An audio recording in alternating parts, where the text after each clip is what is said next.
Hi ಎಲ್ರಿಗೂ ನಮಸ್ಕಾರ. So ಇವತ್ತಿನ ವ್ಲಾಗ್ಗೆ ನಿಮ್ಮೆಲ್ರಿಗೂ ಸ್ವಾಗತ. ಸೊ ಡಾಕ್ಟರ್ ರಾಜ್ಕುಮಾರ್ ಅವರು ಹೇಳಿದ ಹಾಗೆ ಇರೋದ್ರೊಳಗೆ ಒಮ್ಮೆ ನೋಡಿ ಜೋಗದ ಗುಂಡಿ ಅನ್ನೋ ಹಾಗೆ ಇವತ್ತು ನಾವು ಎಲ್ಲಪ್ಪ ಹೋಗ್ತಾ ಇದ್ದೀವಿ ಅಂತ ಅಂದರೆ ಜೋಗದ ಗುಂಡಿನ ನೋಡ್ಕೊಂಡು ಬರೋಣ ಅಂತ ಹೊರಟಿದ್ದೀವಿ.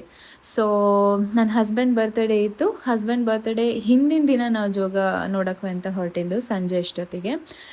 ಸೊ ಬಾಳೆಕಾಯಿ ಕೊಡಲಿಕ್ಕೆ ಅಂತ ಅಂದ್ಬಿಟ್ಟು ಹೋದರು. ಸೊ ಇದು ನೋಡಿ ನಮ್ಮ ಊರ ಬಸ್, ಓಕೆನಾ. ಸೊ ಅಲ್ಲಿಂದ ನಾವು ಹೊರಟಿದ್ದು ಜೋಗಕ್ಕೆ. ಸೊ ನನ್ನ ಮಗಳಿಗಂತೂ ರೋಡಲ್ಲಿ ಸಿಗೋ ಆ್ಯನಿಮಲ್ಸು ಅದೆಲ್ಲ ತುಂಬಾ ಖುಷಿಯಾಗತ್ತೆ. ಅದನ್ನು ನೋಡಿ ಅಂಬಾ ಬಂತು, ಅಂಬಾ ಅಂಬಾ ಅಂತ ಅಂದ್ಬಿಟ್ಟು ಹೇಳ್ತಾ ಇದ್ಲು.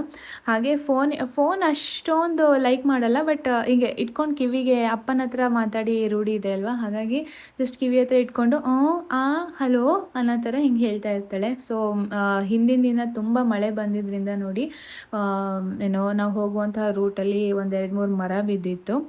ಹಾಗೆ ನಾವು ಹೋಗಬೇಕಾದ್ರೂ ಜೋರಾಗಿ ಮಳೆ ಶುರುವಾಗ್ತಾ ಇತ್ತು. ನಾವು ಹೊರಡೋ ಟೈಮಲ್ಲಿ ಮಳೆ ಇರಲಿಲ್ಲ, ಬಟ್ ಆಮೇಲೆ ಜೋರಾಗಿ ಶುರುವಾಯಿತು. ತುಂಬ ತಂಪಾದ ವಾತಾವರಣ ಇತ್ತು, ಗ್ರೀನರಿ ಇತ್ತು, ರಿಫ್ರೆಶಿಂಗ್ ಆಗಿತ್ತು. ಸೊ ಈ ನಾವು ವಿಂಡೋ ಇರುತ್ತಲ್ವ, ಅದ್ರ ಗ್ಲಾಸ್ ಅದ್ರ ಮೇಲೆಲ್ಲ ರೈನ್ ಡ್ರಾಪ್ಲೆಟ್ಸ್ ಬಿದ್ದಿತ್ತಲ್ಲ, ಅದನ್ನು ನೋಡಿಕೊಂಡು ನನ್ನ ಮಗಳು ಆಟ ಆಡ್ತಾಯಿದ್ಲು. ಸೊ ಇದು ಜೋಗದ ಎಂಟ್ರೆನ್ಸು. ತುಂಬ ತಣ್ಣನೆ ವಾತಾವರಣ ಇತ್ತು. ನಾನು ತುಂಬಾ ಆ್ಯಕ್ಚುಲಿ ಶನಿವಾರ ಆಗಿತ್ತು. ನಾನು ತುಂಬಾ ರಶ್ ಇರುತ್ತೆ ಅಂತ ಅಂದ್ಕೊಂಡಿದ್ವಿ, ಬಟ್ ಅಂತ ಹೇಳ್ಕೊಳ್ಳೋವಂಥ ವೀಕೆಂಡ್ ಆಗಿದ್ರೂ ಅಂತ ಹೇಳ್ಕೊಳ್ಳೋವಂಥ ರಶ್ ಏನೂ ಇರಲಿಲ್ಲ. ಮೇ ಬಿ ಮಳೆ ಜಾಸ್ತಿ ಇದ್ದಿದ್ದರಿಂದ ಅಷ್ಟೊಂದು ಜನ ಇರಲಿಲ್ಲ ಅನಿಸುತ್ತೆ. ಸೊ ಇದೊಂದು ಬ್ರಿಡ್ಜ್, ಇದಾದಮೇಲೆ ಜೋಗದ ಎಂಟ್ರೆನ್ಸ್, ಜೋಗ ಫಾಲ್ಸಿಗೆ ನಿಮಗೆ ಸ್ವಾಗತ ಅಂತ ಒಂದು ಬೋರ್ಡ್ ಹಾಕಿರ್ತಾರಲ್ಲ, ಆ ಬೋರ್ಡ್ ಅದು. ಸೊ ನೋಡಿ ಇಷ್ಟು ಜನ ಟೂರಿಸ್ಟ್ಗಳು ಬಂದಿದ್ದರು. ಬಟ್ ಕಾರ್ ನಿಲ್ಸೋಕ್ಕೆ ನಮಗೆ ಜಾಗ ಇರಲಿಲ್ಲ. ಅಷ್ಟೊಂದು ಕಾರ್ ಪಾರ್ಕ್ ಆಗಿತ್ತು. ನಾವೆಲ್ಲೋ ಸ್ವಲ್ಪ ಒಂದು ಅರ್ಧ ಕಿಲೋಮೀಟ್ರ್ ದೂರದಲ್ಲಿ ಹೋಗಿ ನಿಲ್ಸಿ ಬಂದ್ವಿ. ಬಟ್ ಅಲ್ಲಿ ಅಂಥ ಜನ ಇದ್ದಾರೆ ಅಂತ ನಮಗೇನು ಅನ್ನಿಸ್ಲಿಲ್ಲ. ಇನ್ನೂ ತುಂಬ ಕನ್ಸ್ಟ್ರಕ್ಷನ್ ನಡೀತಾ ಇದೆ ಜೋಗದಲ್ಲಿ. ತುಂಬಾ ಚೆನ್ನಾಗಿ ಮಾಡಿದ್ದಾರೆ. ನಾನು ಮೊದಲು ನೋಡಿದ್ದ ಜೋಗಕ್ಕೂ ಈಗ ರೀಸೆಂಟಾಗಿ ಹೋಗಿ ಬಂದಿರುವಂತಹ ಜೋಗಕ್ಕೂ ತುಂಬಾ ವ್ಯತ್ಯಾಸ ಇದೆ. ಪಾರ್ಕಿಂಗಿಂದ ಹಿಡಿದು ಎಲ್ಲ ವ್ಯೂ ಪಾಯಿಂಟ್ ತನಕನೂ ಅಷ್ಟೇ. ಮೊದಲೆಲ್ಲ ದೂರ ಅನ್ನಿಸ್ತಾ ಇತ್ತು ಜೋಗದ ಫಾಲ್ಸ್ ನೋಡೋದಕ್ಕೆ. ಅದನ್ನು ಸ್ವಲ್ಪ ಎಕ್ಸ್ಟೆಂಡ್ ಮಾಡಿಬಿಟ್ಟು ತುಂಬ ಹತ್ತಿರದಿಂದ ಕಾಣೋ ಥರ ಮಾಡಿದ್ದಾರೆ. ಇನ್ನು ಅಂಡರ್ ಕನ್ಸ್ಟ್ರಕ್ಷನಲ್ಲಿ ಇರೋದ್ರಿಂದ ಸ್ವಲ್ಪ ಟೂರಿಸ್ಟ್ಗಳಿಗೆ ಕಷ್ಟ ಆಗ್ಬೋದು. ಆ್ಯಂಡ್ ಇನ್ನೊಂದು ಇಂಪಾರ್ಟೆಂಟ್ ಥಿಂಗ್ ಏನು ಅಂತ ಅಂದರೆ, ಆ್ಯಸ್ ಆಫ್ ನೌ ದುಡ್ಡು ತಗೊಂಡು ಹೋಗಬೇಕು, ಎಂಟ್ರಿ ಟಿಕೆಟ್ ತೊಗೊಳ್ಬೇಕು ಅಂದರೆ ಇಲ್ಲಿ UPI ಸಿಸ್ಟಮ್ ಇನ್ನೂ ಚಾಲ್ತಿಗೆ ಬಂದಿಲ್ಲ. ನಾವು ನಮ್ಮ ಹತ್ರ ಕ್ಯಾಶ್ ತೊಗೊಂಡೋಗಿಲ್ಲ, ಜಸ್ಟ್ ಡಿಕ್ಕಿಯಲ್ಲಿ ಇದು ಕಾರ್ ಡ್ಯಾಶ್ ಬೋರ್ಡಲ್ಲಿ 150 ರೂಪೀಸ್ ಇತ್ತು ಅಷ್ಟೇ. ಅದನ್ನು ತಗೊಂಡು ಹೋಗಿದ್ದರಿಂದ ಬಚಾವಾಯಿತು. ಇಲ್ಲಾಂದರೆ ಹೋಗೋಕ್ಕಾಗ್ತಿರ್ಲಿಲ್ಲ ಒಳಗಡೆ. 20 ರೂಪೀಸ್ ಟಿಕೆಟ್ ಇದೆ. ಸೊ ನೋಡಿ, ಇನ್ನೂ ಒಳಗಡೆ ಎಲ್ಲ ತುಂಬ ಕನ್ಸ್ಟ್ರಕ್ಷನ್ ಆಗ್ತಿದೆ. ಇನ್ನೂ ಸುಮಾರು ದಿನ ಬೇಕು ಅಂತ ಹೇಳಿದ್ದಾರೆ. ಬಟ್ ತುಂಬ ಚೆನ್ನಾಗಿ ಡೆವಲಪ್ಮೆಂಟ್ ಮಾಡ್ತಾ ಇದ್ದಾರೆ. ಈಗ ನಾವು ಹೋದಾಗ ಅಷ್ಟೊಂದು ಫಾಲ್ ಅನ್ನೋ ಥರ ಏನೂ ಇರಲಿಲ್ಲ, ನೀರಿನ ರಭಸ ಆಗಲಿ ಏನೋ. ಬಟ್ ತುಂಬ ಚೆನ್ನಾಗಿತ್ತು ನೋಡೋದಕ್ಕೆ. ಇದು ನೋಡಿ, ಇಲ್ಲಿ ಅಷ್ಟೇ ಸ್ಟೆಪ್ಸ್, ಇಲ್ಲಿಂದ ಕೆಳಗೆ ಹೋದರೆ ಇನ್ನೂ ಹತ್ತಿರದಿಂದ ಗುಂಡಿನ ಅಂದರೆ ಫಾಲ್ನ ನೋಡ್ಬೋದು ನಾವು. ಅಷ್ಟು ಚೆನ್ನಾಗಿ ಡೆವಲಪ್ಮೆಂಟ್ ಮಾಡ್ತಾ ಇದ್ದಾರೆ. ಆ್ಯಂಡ್ ಈವ್ನಿಂಗ್ ಟೈಮಲ್ಲಿ ಬಂದು ಆ್ಯಂಡ್ ಲೈಟ್ ಅರೇಂಜ್ಮೆಂಟ್ ಎಲ್ಲ ಮಾಡ್ತಾರೆ. ಈಗ ಆಗಸ್ಟ್ ಇಂಡಿಪೆಂಡೆನ್ಸ್ ಡೇ ಟೈಮಲ್ಲಿ ಅಥವಾ ರಿಪಬ್ಲಿಕ್ ಡೇ ಟೈಮಲ್ಲಿ ಈ ಥರ ಎಲ್ಲ ಮಾಡ್ತಾರಲ್ಲ. ಸೊ ಕುತ್ಕೊಂಡು ವ್ಯೂ ಮಾಡಲಿಕ್ಕೆ ತುಂಬ ಚೆನ್ನಾಗಿ ಸ್ಟೆಪ್ಸ್ ಅರೇಂಜ್ಮೆಂಟ್ಸು ಎಲ್ಲ ಮಾಡ್ತಾಯಿದ್ದಾರೆ. ಹಾಗೆ ಇಲ್ಲಿ 1-2-3 ಜನ ಫೋಟೋಗ್ರಾಫರ್ಸ್ ಇರ್ತಾರೆ. ಅಲ್ಲೇ ನಮಗೆ ಫೋಟೋನ ತೆಗೆದು ಪ್ರಿಂಟೌಟನ್ನು ಸಹ ತೆಕ್ಕೊಡ್ತಾರೆ, ಇಲ್ಲ ನಮ್ಮ ಮೊಬೈಲಿಗೆ ಕಾಪಿ ಕಳಿಸಿ ಕೊಡ್ತಾರೆ. ಇದು ಒಂದು ಫೋಟೋಗೆ 30 ರೂಪೀಸ್ ಏನೋ ಚಾರ್ಜ್ ಮಾಡ್ತಾರೆ.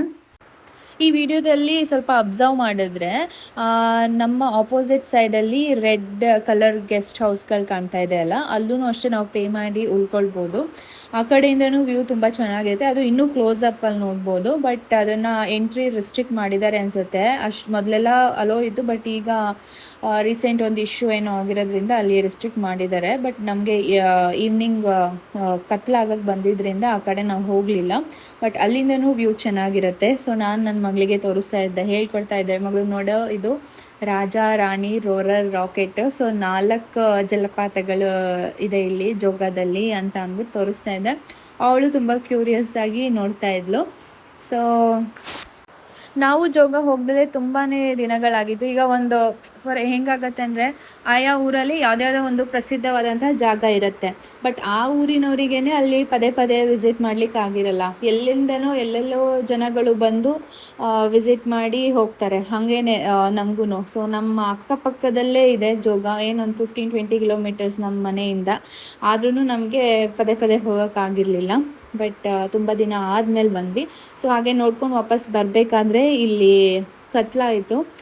ಸೊ ನಾವು ಒಂದು ಅರ್ಧ ಕಿಲೋಮೀಟ್ರ್ ದೂರದಲ್ಲಿ ಪಾರ್ಕ್ ಮಾಡಿದ್ವಿ ಅಲ್ವಾ, ಹಾಗೆ ನನ್ನ ಹಸ್ಬೆಂಡ್ ಹೋಗಿ ತಗೊಂಡು ಬಂದರು ಕಾರ್ನ. ನಾವು ಜೋಗ ಬಸ್ ಸ್ಟ್ಯಾಂಡಲ್ಲಿ ವೆಯ್ಟ್ ಮಾಡ್ತಾಯಿದ್ವಿ. ಅದಾದಮೇಲೆ ಸ್ವಲ್ಪ ಚುರುಮುರಿ ಅಥವಾ ಮ್ಯಾಗಿ ಏನಾದರೂ ತಿನ್ನೋಣ, ಏನಿದೆ ನೋಡೋಣ ಅಂತ ಇಲ್ಲೊಂದು ಅಂಗಡಿಗೆ ಬಂದ್ವಿ.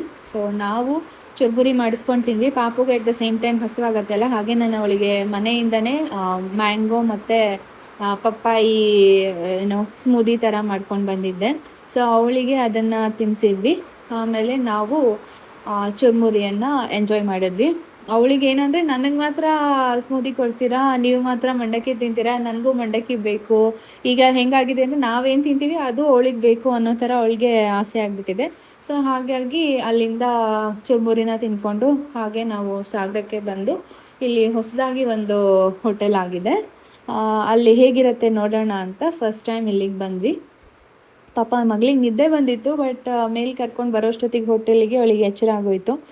ಹಾಗೆ ನಮ್ಗೆ ಏನೇನು ಬೇಕು ಆ ಫುಡ್ಗಳನ್ನೆಲ್ಲ ನಾವು ಆರ್ಡರ್ ಮಾಡಿಕೊಂಡು ಸೇಮ್ ಈಗ ನಾವು ಹೇಗೆ ಇಟ್ಕೊಂಡು ತಿಂತೀವಿ ಸ್ಪೂನ್ನ, ತಾನು ಹಾಗೆ ಮಾಡ್ತೀನಿ. ಎಲ್ಲ ನಮ್ಮನ್ನು ಡಿಟ್ಟೋ ಕಾಪಿ. ನಮಗೂ ಒಂಥರ ಭಯ ಆಗುತ್ತೆ, ನಾವೇನು ಮಾಡ್ತೀವಿ ಅದನ್ನೇ ಮಾಡ್ತಾಳಲ್ಲಪ್ಪ. ಎಷ್ಟು ಜಾಗರೂಕವಾಗಿ ನಾವು ಮಕ್ಕಳು ಮುಂದೆ ಬಿಹೇವ್ ಮಾಡಿದ್ರೂ ಸಾಕಾಗಲ್ಲ, ಅಷ್ಟು ಕೇರ್ಫುಲ್ಲಾಗಿರಬೇಕಾಗತ್ತೆ. ಸೊ ಅದಾದಮೇಲೆ ನಾವು ಮನೆಗೆ ಬಂದು ರೆಸ್ಟ್ ಮಾಡಿ ನೆಕ್ಸ್ಟ್ ಡೇ ಮಾರ್ನಿಂಗ್ ನಮ್ಮ ಅತ್ತೆ ತಮ್ಮ ಮಗನಿಗೆ ಅಂತ ಅಂದ್ಬಿಟ್ಟು ಮನೇಲೇ ಏನೋ ಹಲ್ವಾ ಮಾಡಿದರು. ಸೊ ಆ ಹಲ್ವಾನೇ ನಾವು ಕೇಕ್ ಥರ ಕಟ್ ಮಾಡಿಸಿ ಅಮ್ಮ ಮಗನಿಗೆ ತಿನ್ನಿಸ್ತಾ ಇದ್ದಾರೆ.